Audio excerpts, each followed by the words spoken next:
Hello, my name is Mark Adler.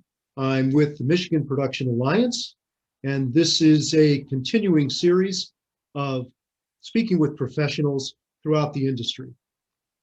Today, we have a guest, Michael Chait, who is a director and who has been working on commercials and has completed his feature film, almost, Wolfhound. Michael Chait, welcome. Hello, everybody. Like Mark said, I'm Michael B. Chait. I'm a Michigan-based film director. I was born and raised in West Bloomfield, Michigan.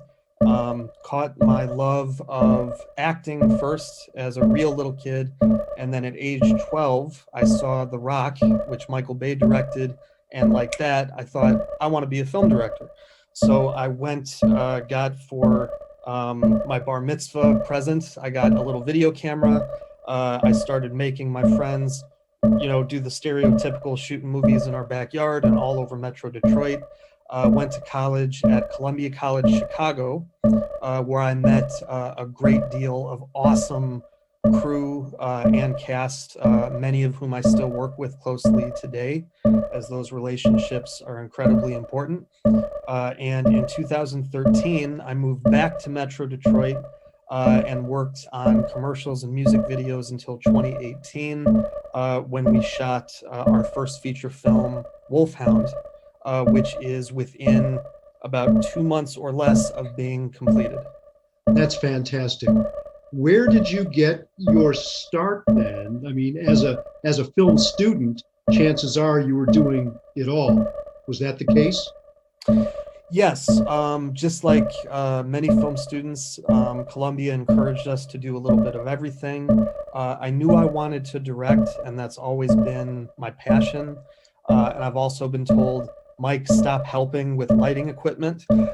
So even though that was my focus, some of the time I directed, some of the time I was the cameraman, I was the guy holding the boom pole for the sound mixer, produced for some friends, wrote for some friends. And then once I graduated, actually just within a few weeks of graduating college, there was a production that HBO was producing. It was a documentary series that was filming in Chicago for 3 weeks. And I got to be a production assistant on it along with two of my friends. And that was the first professional job that I had. And it was pro bono. I did not get paid. I got paid by experience. But it was very eye-opening, both in being, on a professional crew, being a production assistant instead of being the director. And it was a very unique kind of opening into that side of the business. And very coincidentally, like the next week after that was done, I was lucky enough to direct a commercial for the Air National Guard in Michigan. So that was a very quick contrast going from being a PA to being a director of something, of some scale. But it was a very, very good and very helpful experience getting to get on a set right out the gate. That's the trick, really. You were a PA where your responsibilities were rather limited to doing what the assistant directors would tell you to do. And now you're a director and you've basically got to interact with departments who may be older than you and come off confident and get the job done.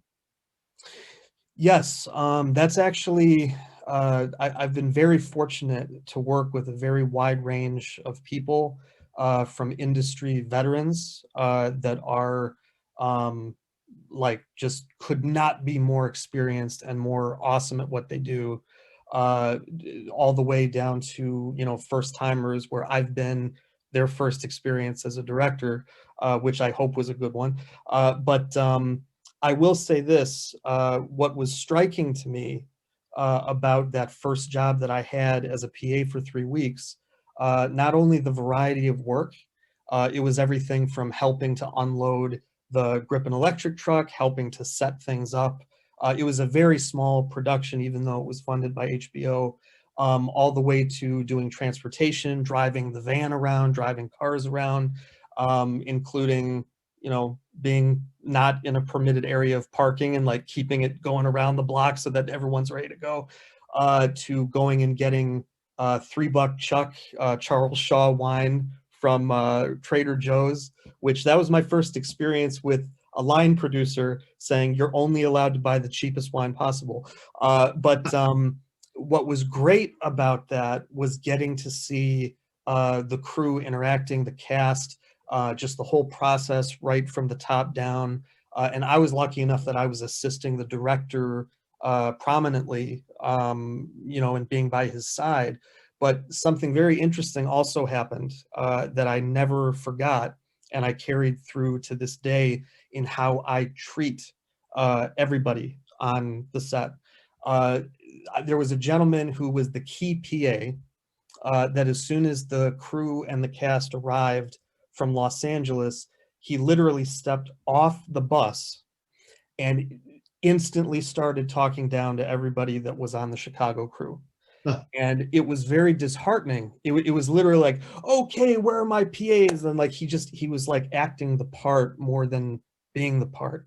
And it was very like just everybody there kind of got like a, ooh, okay, we're not really used to a personality like that. We're used to a more, you know, camaraderie and like everybody's on the same team. And just the toxicity that that one moment brought, it never left my mind. And whether I was directing a, you know, very low budget commercial or an agency commercial, whether it was in Los Angeles, Detroit, Chicago, I always tried to make sure that everyone felt welcome, that everyone felt valued, that if anybody had a question, it was not like, oh, you shouldn't have asked that, you're an idiot. I took the time to explain it. I tried to like bring as much information to both newcomers and you know, people that have been around for a while, but we were doing something that maybe they hadn't done before, whether it was a camera setup or a style or something technical. I've always tried to be very open and very warm. Because, There are indeed a lot yeah, of styles.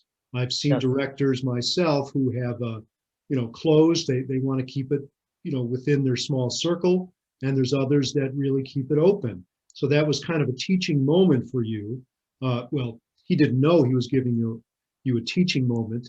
For you, you were learning by watching and taking that, you know, passing that forward, if you will, to the people that you've worked with.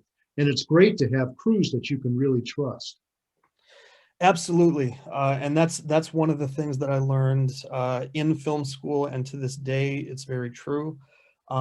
Every time that I've ever met a new crew member, especially in, I'm very visual as a director. I know the lens I want to use, the camera position, the movement. Although if somebody has a better idea, if the DP, if an operator, an AC, even a PA, if there's a suggestion that's better than mine, I will absolutely take it and meld it into my plan because I want to have the best product. Well, let me Um, ask you this. So, and to learn that kind of thing, the camera end of it, did you yes. have, you must have had a very good mentor in the camera department to help you out. You don't have to mention a name, but was that true? It is true. I actually had several great teachers at Columbia and Chicago that I will never be able to repay enough. And I will mention one by name. Oh, feel free. His name was Ron Pitts, and he was the first African American union camera assistant in Chicago. He went and shot some of the Muhammad Ali documentary in Africa. He marched with Martin Luther King. His print is on so many students and so many crew members in Chicago, and he taught me how to do a high shutter speed on a Bolex 16 millimeter wind up camera. That's how in depth he went. But what he also taught me was character, and again, how to treat people, how to have that camaraderie of teamwork instead of, you know, acting higher than thou and just creating a toxic environment, which I also saw at both film school and on sets. And I've worked with some brilliant DPs, both that are, you know, older than me and much more experienced, and that I came up with in film school, that taught me things that I still carry with me to this day. I've probably taught them how to be driven insane by a very anal director visually, but I got a lot of great hands-on experience working on many sets of Columbia and low-budget commercials, actually, before I got the chance to do agency work. Those had more freedom and more experimentation, and I got to be not only directing it, but sometimes out of necessity from the budget, I was the camera operator, or the DP operated one camera, I operated another. So I got a very hands-on experience very early on with different lenses, different cameras, and the local rental house, Stratton Camera, which is very active in the Detroit community. They let me come in as a film student and then as a professional. And every time they got new gear, I could come in and play with it, and, well, not play with it, but learn about it, test it. And that's something else I learned as well.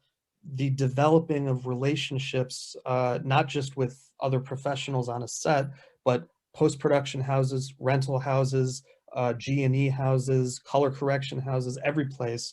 The more you can grow your network and kind of intertwine with all areas of production, all stages of production, it's just, not only does your knowledge grow, but your network, if you need something in a hurry, if you need to make something happen on a lower budget or a medium budget or a big budget, and you just really need that extra help from the industry, you can never have enough contacts, and you can never have enough friends that value not just you as part of the community, but going right back to that story I told about that key PA, having a warmth and an openness and a passion for filmmaking, that if you have such a passion that it's infectious, and it does the exact opposite of a toxic type of environment, or a military dictatorship type of style, I've learned that can open a lot more doors, and just create much better environments where you get a better product out of it. No, absolutely true. I'm glad you brought up networking, because that's one of the key tenets in the books I've written and the classes I teach. And people have told me that that is, in fact, what got them on their first and the next job. So networking to develop your own cred to get your next job, extremely important stuff. What do you expect when you actually have to hire various crew? It depends on the size of the budget that you would get involved in that or not.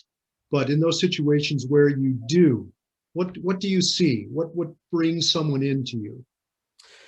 Well, I guess I'll start with department heads and then work my way down, and I'll try to do it briefly because I can talk a lot.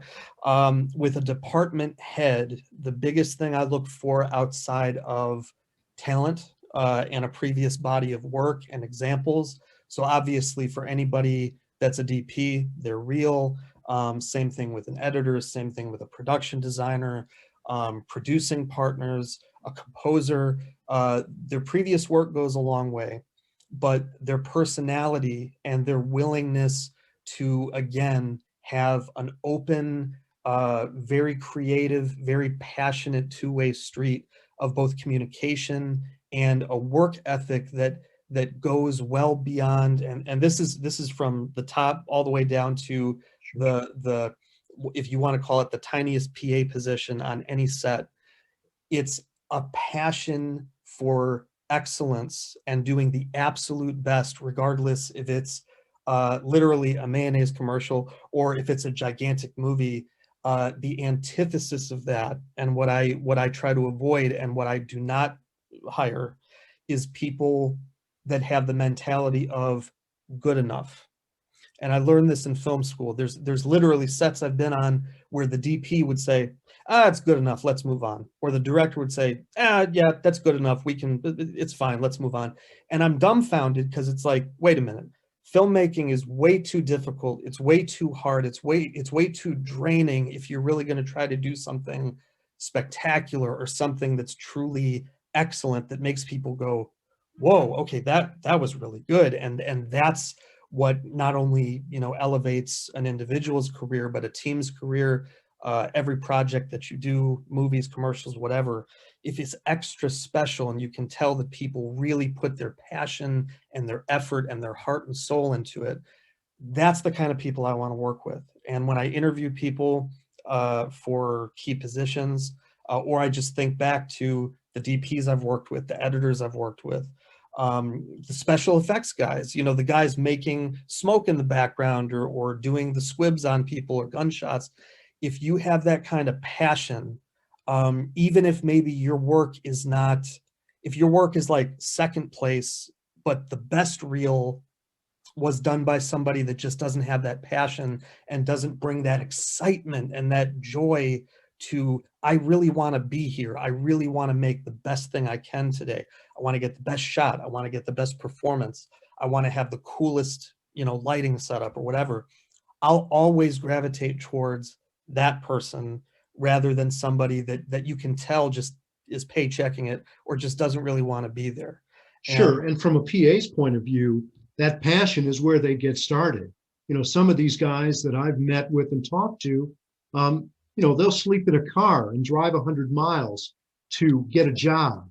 And, that passion that shows in just, that sacrifice, which is involved too, sometimes, not all the time, is reflected in the interview and in the job that they ultimately do.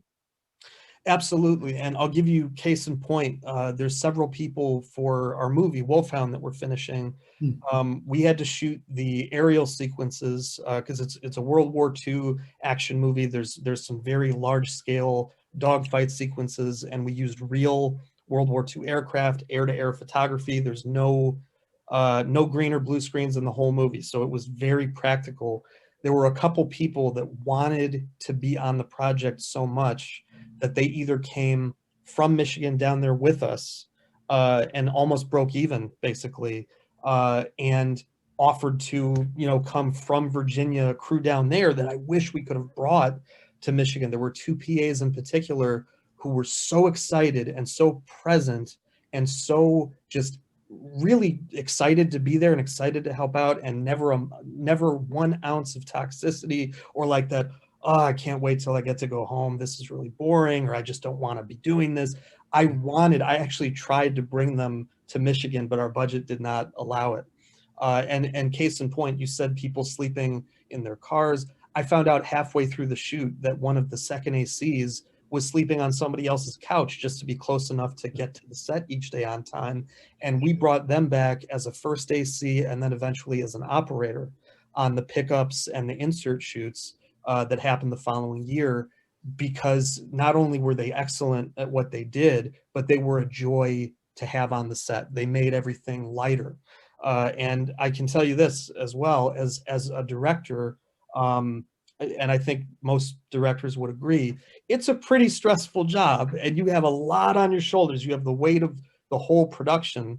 If anything goes wrong, if there's anything that sucks that's on the screen, it's your fault, even if it's not. And one of the most helpful things for me is surrounding myself with people that just bring light and bring great vibes to the set. And you can tell they're just as excited to be there as you.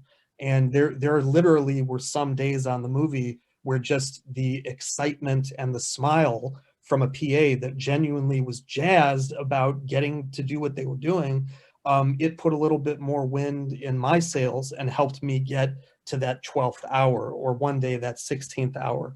And it was it just, you can tell right away from the top down who is going to go far and who's going to be desirable to have on set after set after set, just based on your attitude, more than I'd say as much, if not more so, than your technical expertise. That says it all. Thank you for clarifying that and making my point more solid. Let me ask you this: since we were talking about Wolfhound, tell me a little bit about it. Where was it most shot? You said in the Virginias. Well, the aerial sequences were shot in Virginia Beach and Suffolk, Virginia. which I did not realize until I got down there, has almost hurricane-like storms occasionally, which gave us great cloudscapes because you can't really tell how fast a plane is moving and how dramatic it is. If it's a clear blue sky, you need big, epic, poofy clouds. But it also rained us out a few days. But that was the aerials. The vast majority of the film was shot in the Ann Arbor area and in Ypsilanti at Willow Run Airport at the original last remaining section of the Rosie the Riveter hangar where they made the B-24 Liberator bombers in World War II, where Ford did that. And just being in that location was like just a weight of I history. I feel you because I've worked in that complex many times, and you do feel the ghosts in that building and the energy that was there. You really do, and there's no way you can replicate, you know, the natural age of the building and like the distressed metal and the actual World War II period construction. We would not have been able to make the movie without it. A very brief overview. It's a World War II action movie. It follows a Jewish American fighter pilot who really yearns to be on the front lines, and he's relegated to, as he calls it, babysitting runs, escorting B-17 bombers to their targets. And it's a be careful what you wish for scenario. They get jumped, humongous battle scene in the beginning, and literally everybody, the two fighters, the bomber and two Nazi fighters, everyone is shot down. And it basically is a race against the clock, one, to rescue the downed B-17 bomber crew, the survivors who are being held at a secret Nazi base, which this is sacrilegious, but we turned the Willow Run Rosie the Riveter bomber plant into a secret Nazi base. But not to give anything away, but they don't win. So I think we made up for it. Spoiler alert, yes. Spoiler alert. And the second biggest part of the story is the Nazi ace that shot him down is kind of a mirror image of him. And they have a one-on-one, mano-a-mano, arch nemesis, vengeance tale between the two of them, where the hero basically has to choose between that darker goal and the lighter goal of teamwork, of valuing the team effort instead of his own glory. And ultimately, he has to go rescue the downed airman. I won't tell you anything more than that. You'll hopefully see the movie, but it was a very ambitious, massive endeavor on a very low budget. We started on the second to lowest SAG tier, and as the movie was shooting and kind of grew during production, we were extremely fortunate to have a very understanding investor, and we wound up on the next SAG tier up, but it was still, pennies on the dollar of what we, quote unquote, needed. But truly the passion of everybody involved, and it was mainly a Michigan crew, the passion of everybody from the PAs all the way up to my producing partners, the camera crew, the art department, the special effects department, the stunt guys who were incredible. It really would not have been possible to even get through 2 weeks of filming. We filmed a total of 42 days between 2018 and 2019. It literally would not have been possible without the passion that everybody brought to it. Because we were doing big setups. We had, 2 or 3 cameras, sometimes 4, and that's not extravagance. That was literally just to get the movie finished in time. Sure. Because this should have had like a 60 or 70 some day schedule. So we were like flying through setups, no pun intended. And it was a gigantic jigsaw puzzle just to get it done. And that's really a huge credit to the Michigan production community, many of whom have worked on productions of all sizes, some of the features that have come in down, a lot of agency commercials and indie commercials, music videos, you name it. And everybody that stayed with us, there were very few people that were, swapped out just because either wasn't a good fit or people just were busy, and we unfortunately lost crew members to bigger jobs and had to replace them. But literally everybody that was there made it possible to finish because of everything that I said earlier about bringing that passion and that extra effort just to get it done, let alone getting it done to what I think is some pretty spectacular stuff we were able to do. Yeah, never settling, getting the quality that you wanted. Except for when the producer comes up to you and says, you really need to move on from this setup. Then you need to kind of say, okay, I think we got it. Well, that is the yin yang of the industry. There's the clock and there's the pocket, and well, there's three things: the clock, the pocket, and the quality, the production value. So you've got to somehow, merge them together. Listen, everybody, Wolfhound the movie. Go see it when it comes out. We'll make it known to you. Now, Michael, I want to ask you another question before we go, and that is, I think you had a little bit of an acting background. Is that true? A very short-lived one, but yes. When I was 16 years old, I just had turned 16 like a couple weeks prior to this. The film Hardball with Keanu Reeves was in town. It was the fall of 2000, and I have this memento. The thermal print. Yeah. Thermal print that Mark Adler himself, who was acting as the video, like all things video assist, video village, he was the guy on that shoot in Detroit, and I got a one-line part in the movie. Okay. I was on screen for I think 13 seconds, and that was the first time I was really on like professional, like a big movie set, and that was from going shooting in my backyard with my friends to a gigantic shoot downtown outside of Cobo Hall, and they had hundreds of extras and 4 or 5 cameras, and it was an all-night shoot for what amounted to like a 2-minute scene. I was completely overwhelmed, but I hit it. And even though I was 16, you had to be 18 to be cast in the part.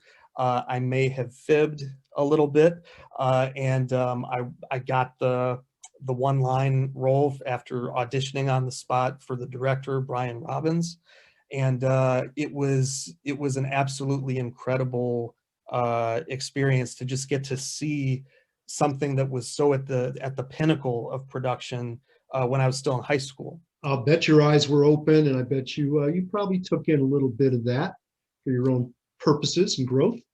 I did, and there was one thing that sticks with me even more than the incredible coincidence that that's when I met you for the first time, which I didn't realize till a few months ago. You might remember this, Mark, the DP, Tom Richmond. He's an industry veteran. He's done shoots of all shapes and sizes, and a gigantic, I think it was like a 10K or some gigantic HMI exploded because of the moisture and the humidity. Oh my God, yes, I remember that. Wow. And here's what happened, and I've never forgotten this. I was actually showing him on my little camcorder some of my backyard, going out with my friends, making movies, short films at the time, and that thing blew, and everyone flinched. He just kept watching my screen, and I was thinking, wait a minute, you're the DP, a giant light just blew up. Aren't you panicked? Aren't you nervous? And like, oh God, this is a disaster. He took it in stride. He rolled with it. And you know why, right? You know why. He has a good crew. He can trust them, and they kept it going for him. And just, yeah, the lesson I learned there of just rolling with the punches, adapting, not being stopped in your tracks if something has to change. Like, for example, every shoot I've ever made, that I've directed, the shot list is never completely stuck to. The plan always changes because real life and the real world occurrences interfere. And whether you're a director, a DP, a PA, anybody, being able to roll with the punches and the changes and keep your passion and enthusiasm, that is literally what got us through many shoots, including the movie. So. Excellent. Michael Chait, Michigan-bred director, giving us points for your future film life and set life. Thank you very much, Michael. Very welcome. Funny papers, huh? Yes, thank you for having me. Thank you, Michael. Take care, buddy. You too. Bye.